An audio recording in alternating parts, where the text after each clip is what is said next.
Yayın sonunda Heyvanistanda baş verən hadisələrlə bağlı xəbər ölkənin xeyli hissəsinə yayıldı. Snowball'la Napolyon qonşu fermaların sakinlərinə qarışaraq onlara üsyanın tarixi haqqında məlumat vermək və İngiltərə heyvanları mahnısının melodiyasını öyrənmək məqsədilə göyərçinləri hər gün havaya qaldırırdılar. Fermadan qovulduqdan sonra Mr. Jones vaxtının çoxunu Wellingtondakı Qırmızı Şir meyxanasının barında keçirirdi.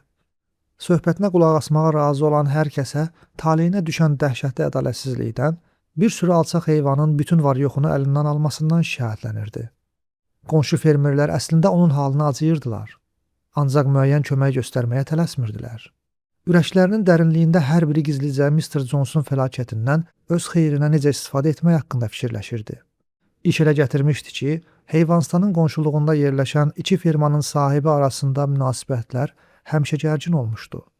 Fermalardan Foxwood adlanan birinci malikanə ərazicə böyük idi, amma başlı başına buraxılmışdı. Əkin sahələrini alaq basmışdı. Otlaq yerləri örənmiş, hasarlar orada-burada uçulub dağılmağa başlamışdı.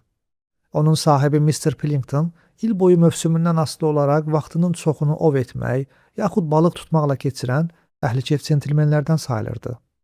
Pinchfield adlanan digər ferma kiçik olsa da daha yaxşı vəziyyətdə saxlanılırdı. Bu malikanənin sahibi gününü məhkəmə çəkişmələrində keçirən, bir şilingdən ötəri qardaşının boğazını üzməyə hazır olan Mr. Fredericks adlı kobud, yaramaz bir adamdı. Mr. Pillingtonla Mr. Fredericksin bir-birlərini görməyə gözləri yox idi. Qarşılıqlı nifrətləri o qədər güclü idi ki, hətta ümumi maraq xətrinə davadalaşı kənara qoyub razılığa gəlməyi ağıllarına da gətirmirdilər. Amma bununla belə Heyvanistandakı üsyan xəbərlərindən bərk qorxuya düşmüşdülər. Öz heyvanlarının məsələdən xəbər tutmalarına imkan verməmək üçün əllərindən gələn edirdilər.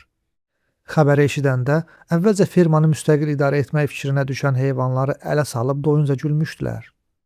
Qonşular 2 həftəyə hər şeyin dağılıb gedəcəyini deyirdilər. Onlar malikanə firmasındakı Mr. Pillingtonla Mr. Fredericks inadla firmanı köhnə adı ilə çağırır, yeni Heyvanistan adını eşitmək belə istəmirdilər. Heyvanların tezliklə ya bir-birləri ilə əlbəyaxa olacaqları, ya da sadəcə acından öləcəkləri barədə peyğəmbərlik edirdilər.